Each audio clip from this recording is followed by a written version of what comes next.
Well, I think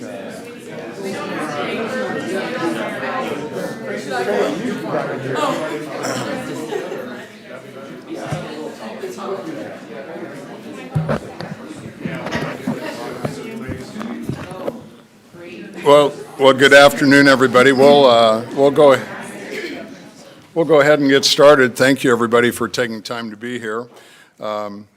This is kind of hard to believe, but we're having a press conference for welcome back to school. We're in the midst of the dog days of summer.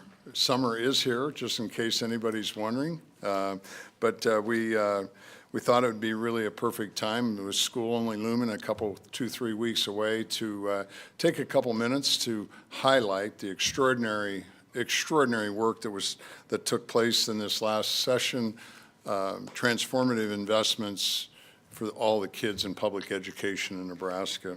And we all are really excited. Not a shadow of a doubt, it's going to make a transformative difference for all kids in Nebraska. I think I've said it over and over again. Suzanne and I raised our family, built our business on 4 words, and that's how we ran and became your governor. It's about kids, and it's about taxes and agriculture and values. Here in Nebraska, the one thing we all agree on, our kids are our future, and we're never, ever going to give up on kids. I think that what was so incredibly exciting about this last session is the incredible teamwork that took place between our team and everybody in the legislature. And the thing that's so awesome about Nebraska and so awesome about our work this past session is everybody rolled their sleeves up, worked their tails off, and nobody cares who gets credit. We just want to make a difference for our kids. So the legislation, the numerous pieces were focused on education, and it took incredible teamwork. Want to certainly take a moment to thank Senator Sanders. She had commitments and couldn't be here today. And Senator Clemens, your work in support of the Education Future Fund, your work as a true fiscal conservative for Appropriations Committee, all Nebraskans are incredibly grateful. Before I was sworn in as governor, during the transition, we put forth a team of Nebraskans that wanted to talk and have conversations about what kind of transformative change we needed to have in Nebraska. I think that some of the biggest concerns had been the TIOSA formula being outdated, about how how the state had quit on kids. 180 of the 244 districts virtually had no state funding of any kind, and all of our desires to make sure that no student is left behind. So these bills that we passed marked historic investments in Nebraska public schools with the state putting money behind each student. I think the other piece would be that before this last session, we were ranked in the state funding of K through 12 public education. We ranked number 49 out of 50 states, putting so much of K-12 on the backs of property taxpayers. So today, through the state, before this last session, the state would invest $1 billion through the TIOSA formula through K-12. So this transformative legislative package, the Education Future Fund, $1 billion put in this next year, and then $250 million thereafter. That also puts forth and allows the $1,500 foundation aid for every student across the state, which also helps in property tax relief, helping those 180 districts that virtually had no state funding of any kind. And so I think what's really important for all of us to remember is the state investment of $1 billion, and now through the Transformative Education Future Fund, an additional $300 million a year that's going to public education of K through 12. A historic investment for all of our kids. This investment, as I said, helps us reduce the tax burden felt by our citizens, and it's an effort to undertake that makes Nebraska competitive and attracts families here because We can do a lot of great things, but we have to be competitive with tax policy with all of our neighbors and in the country. So really, really excited and to be able to celebrate this today and have a back to school press conference to celebrate it, and a champion of this cause, Senator Clemens, if you'd say a few words. Congratulations and thank you for being here.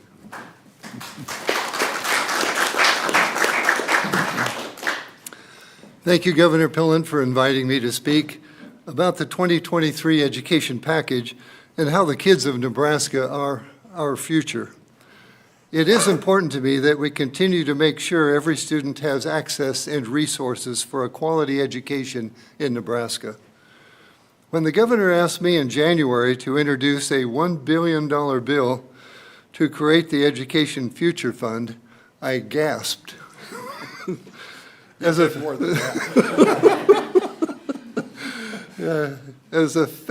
I was trying to think of the word. As a fiscal conservative, I avoid bringing spending bills, preferring to return surplus funds to taxpayers whose money it is. Once I caught my breath, Governor Pillen explained that this fund would be set aside for K-12 education to assure sustainability of his education package. That began to make sense to me. So I introduced LB 681 to create the $1 billion Education Future Fund. It passed with the budget on May 18th. I believe in common sense investments, and the education package that we passed this year is a practical and historic investment into Nebraska's public education system. Until now, state aid to education has been nearly flat. The package also helps to solve two high-priority issues for me. It significantly increases state aid to Nebraska public schools, while also working to reduce our reliance on property taxes. Today, we uphold our commitment to the education system of Nebraska.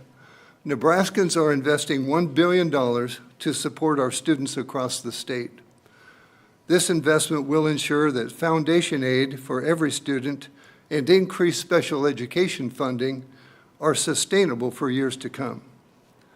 The 2023 education package will provide over $300 million in new state aid to our public schools each year and will spread it across the state more evenly. We're investing more money in education while providing funds for students to ensure a quality education no matter where these students are located. I look forward to continuing to work with the governor on future common sense investments that will be transformative for our state. Thanks again, Governor, for your commitment to our kids. Thanks.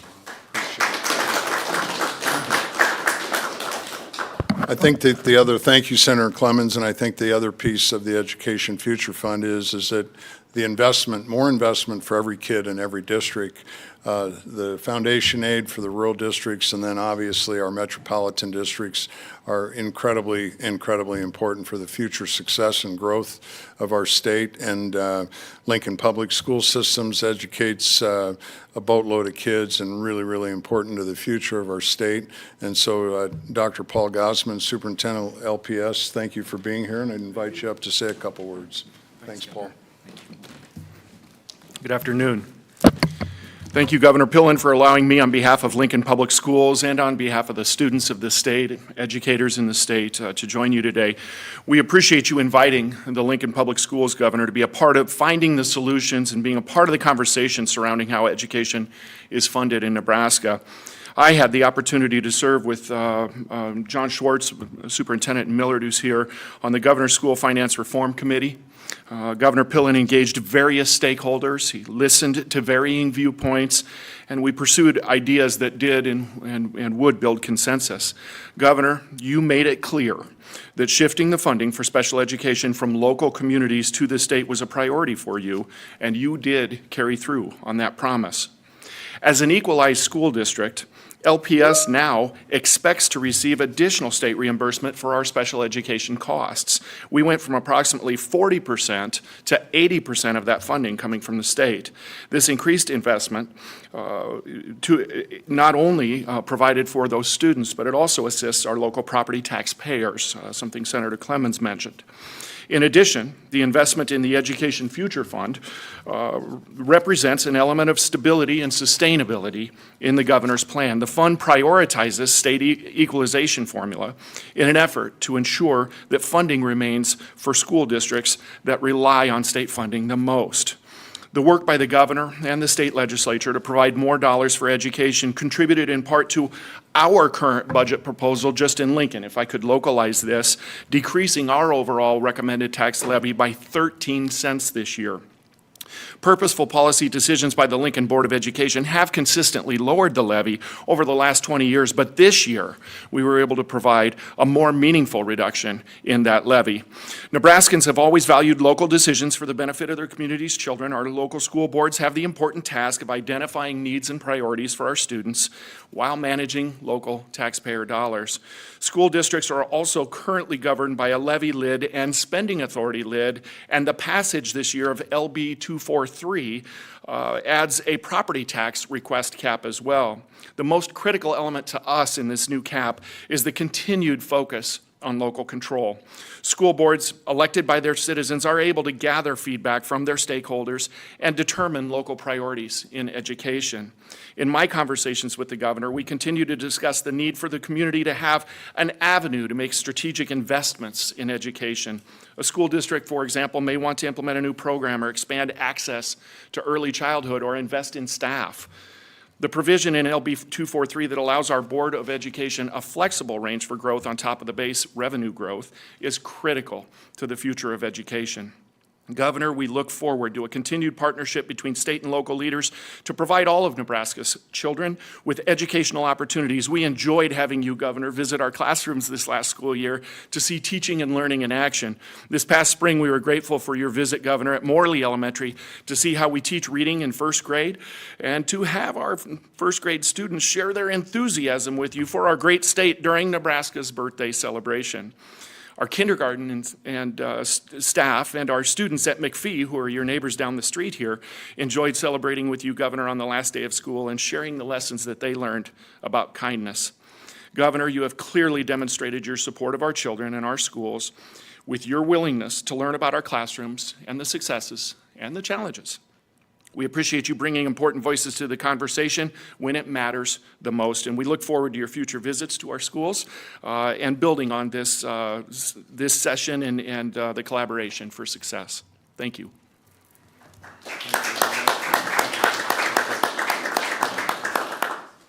Thank you, Dr. Gosman. Really appreciate you being here today. I think that one thing that's really, really important in Nebraska, and hopefully this celebration today will help inspire us all to do a little bit more than we think that we can.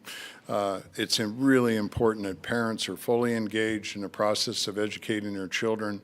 I think that the most important elected office is school boards. I have a good friend here that I'm really proud to introduce that would, in my view, be the epitome of a parent, engaged, hardworking, fiscal conservative, doing great stuff to make sure the children of the Lakeview School District are educated and do great, and could not be more proud than having introducing Keith Runge here. So thanks for being here, Keith. Appreciate it. Thanks for all your work. Thank you. Thanks, Governor Pillen, for asking me to be here. It's a great opportunity to speak for Columbus Lakeview School. We're a small school outside of Columbus. We have about 950 kids. Last year, 10 years ago, we had 750, so we're a growing school.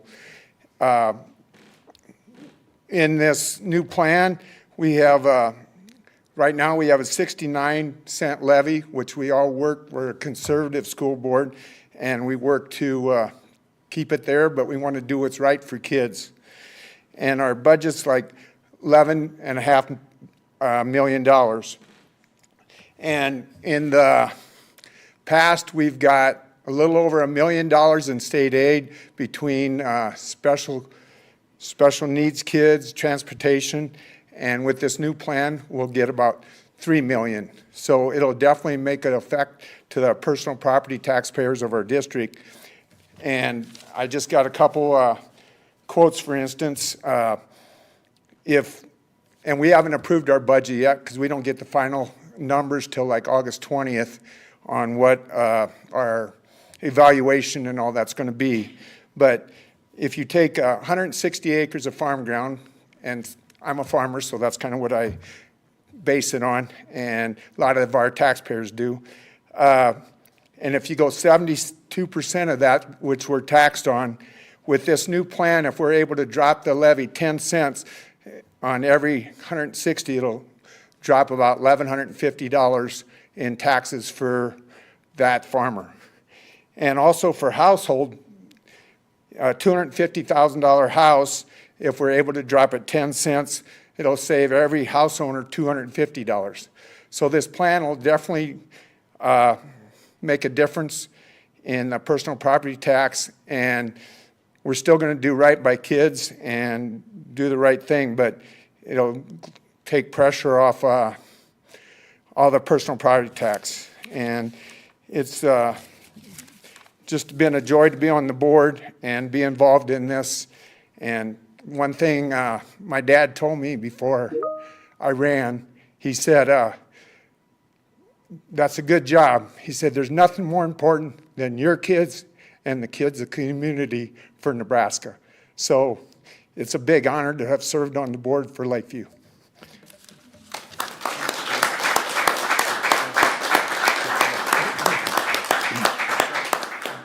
Also, thank you, Keith. And he's been doing it for more than just a couple of years, so everybody's grateful.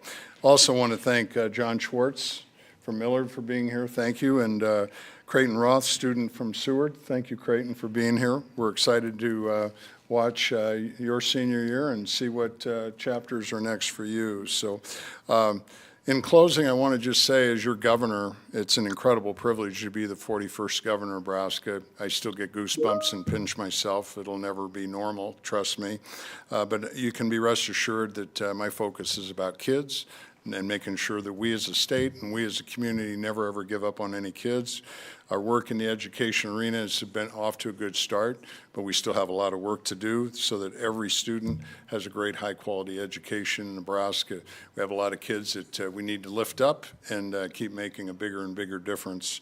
So this session was incredible, and it proved that if we work together, we can really accomplish historic initiatives. And I love to just say, together we will, together we win, and that makes a big difference. Together we can, it makes a big difference. And so with that, I'd like to sign this Nebraska students, two Nebraska students, the $1 billion Senator Clemens. And I think I'll try to sign it right here. I think I can.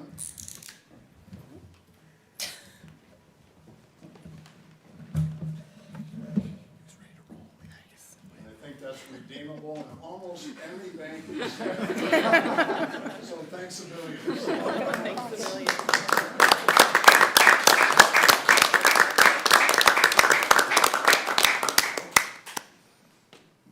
I think we take questions if there's any questions, and then I'd have one follow-up comment.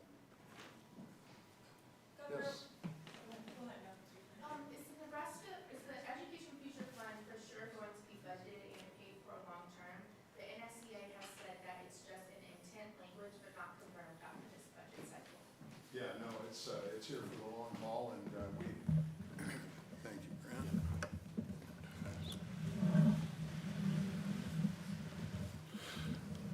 So now that we worked very hard to do a couple things. One is to have a budget, a fiscally conservative budget for the state with the highest focus on education.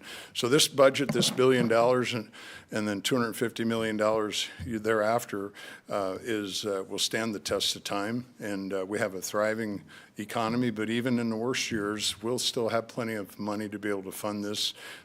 Kids are our highest priority, and not one's going to be left behind. Yes.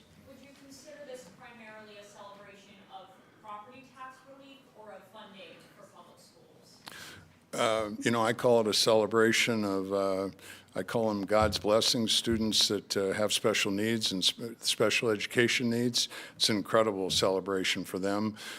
Any family that has children, they're incredibly grateful because the funding has not been adequate, number one. Number two, it's a heck of a celebration for the kids in the 180 school districts that have not gotten virtually a penny of equalization aid.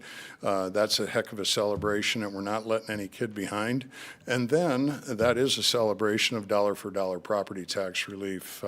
So property tax is in that, but this is a focus on public K through 12 education. There's extraordinary misnomers out there when we talk about Opportunity Scholarship Fund, that's taking money away from public education. That's not true at all. We have added through this priority funding $305 million more education through K-12. Opportunity Scholarship is $25 million off of the state funding through tax credits. So it's really important to have the facts straight and understand the difference. But this is a celebration for Nebraska kids. Aaron? Governor, you talked a little bit about this with the Opportunity Scholarship Fund, but there have been other folks, Senator Lanigan and others, who have intimated that the Opportunity Scholarships was part of this entire deal to secure this Education Future Fund. Is it true that, in your mind, that this was part of a package, and what would happen if voters were to get that opportunity on the ballot and reject the Opportunity Scholarship Fund? You know, everybody has the right to, we live in a free country, everybody has the right to express their opinion. I respect that. We just have to get the facts out. From my seat, I can tell you, we don't want to give up on any kid. And I know tons of superintendents in public education that agree, and that it's all about the right fit for some kids, because there's kids that are in private schools that it's not the right fit, and they go to public schools and find the fit and do really, really great. And there's great kids that are in public school and their families have the resources and they go to private school. We're talking about the kids that don't have the right fit, that are in families that don't have the means, so that they have the educational freedom choice. It's pure and simple. That's what that's about. It's important for every kid, and a right fit for every kid, never giving up on a kid, and we need both. We need both. I just meant to be clear, would you see this $1 billion, since it's still got to be budgeted out in the out years, the 300 to get to that amount, or whatever, 250, would you see that imperiled if the Opportunity Scholarships went away? No. And would any of that tax credit money, would this $1 billion future fund be used to pay any of that tax credit money? No, not a penny. It's really important. I appreciate the question. It's really important for all Nebraskans to understand that the Opportunity Scholarship Fund money is a tax credit. That money comes off the top line of the budget of $6.5 billion of revenue from the state. Has no tie-in with education at all. Zero. Yes, Sam.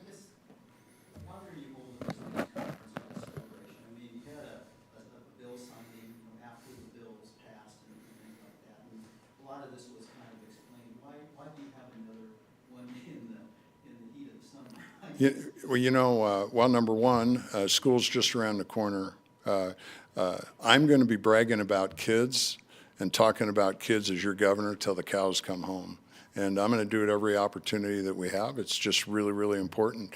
What took place is historic, and it's obvious not everybody understands it. It's important that we keep communicating and making sure that every Nebraskan knows that we've gone as a state from 49th up into the 25th, 26th range in state funding, that we are infusing and investing $305 million a year more into K-12 public education. That's historic, and that's something that we have to keep celebrating, because, and we got to keep talking about, we can't let one kid behind, and we're going to, well, I'll keep talking about it, like I say, till the cows come home. We can't talk about it enough. Our future in Nebraska depends on it. Yes. Yeah, well, it's another piece of the education package. The question about teacher shortage, another piece of the education package. We have to work and solve that problem. We have to inspire. As I'd say, I'd ask everybody in this room, tell me the 3 people that made an impact in our life, every one of us. and I'm going to bet the farm that there's been either a teacher or a coach that's had an impact on every one of our lives. So we need to start encouraging our students more, what an incredible career it is to have an impact on young people. We also have to do something about it, to whether we do credits to pay for education to become a teacher, pay more for a teacher. We have to step up as a state and do better. How is it determined how much each public school will be getting from this fund? How is that determined? There's a formula within the TIOSA formula, and I've got some folks on my team that could go through every detail. I think I know numbers pretty well, but I'm not an accountant into the detail of every formula within it. The foundation aid is really simple. That's a $1,500 commitment that will follow every student to whatever school that they go to, what school district they're in. And then the other aids, some of it's in the TIOSA formula that has been here since 1990, and then also with the Special Education Fund. What do you say to some of those school districts that kind of maybe fell in the cracks with that 243 and that, they had other projects already going on and it didn't cover, and so now they've got to go back to to their voters and get the supermajority in order to approve to finish up the rest of their projects that they have, even though you have this record amount of funding that's being injected into schools.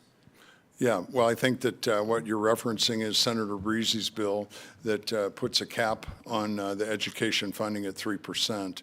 We all work together with the working group that Dr. Gausman referenced, and we talked that a bill that education has done a great job, or a number for growth was 3%. We all agreed that number was very, very doable, and if there are moments that the district has to have more, that it's important to have a supermajority. We talked about anything we do, that if we can't get 6 of 8 of us to agree, that probably shouldn't be done, and that's how we came up with the 75%. We've heard from a few school districts that say this is causing a concern from them, such as Crawford Public Schools and Henderson. Have you been in touch with any of them or have responded? I'm sorry, say that again.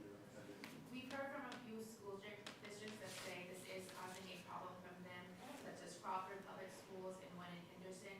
Have you been in touch with them or have a response to that? No, I haven't heard from them, and I have not talked to them, no.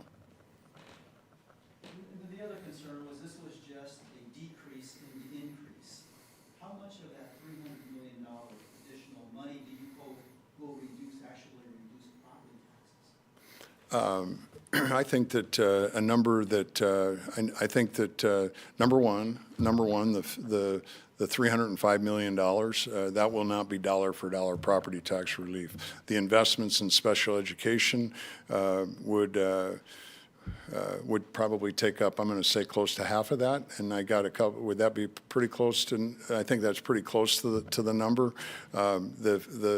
The dollar that should be very close to a dollar for dollar property tax would be the $1,500 that are going to all the school districts that are non-equalized.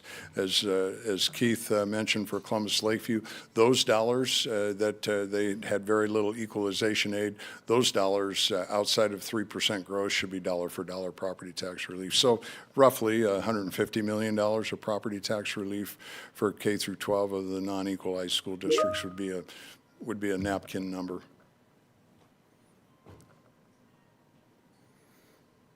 Any other questions? Well, let me thank everybody for being here, and congratulations for all the teamwork it took to have this take place. And with that, it means really, really high expectations. Our kids' education and well-being and increased scores and improving standards are really, really important for all Nebraskans, really important for workforce development. So we're excited about that. And I do hope that there's also the opportunity that there's better understanding about the Work for Opportunity scholarships. We're the 49th state out of 50 that has passed this legislation, and hopefully there is the opportunity for Nebraskans to understand it's important that the legislature does its work. When the legislature does its work, it's important that we don't try to undo things via referendums. It's important that we all stand up and support the process. So thank you all for being here. Really appreciate it. Thanks for all the guests, everybody being here. Thank you very much. School year ahead. All right.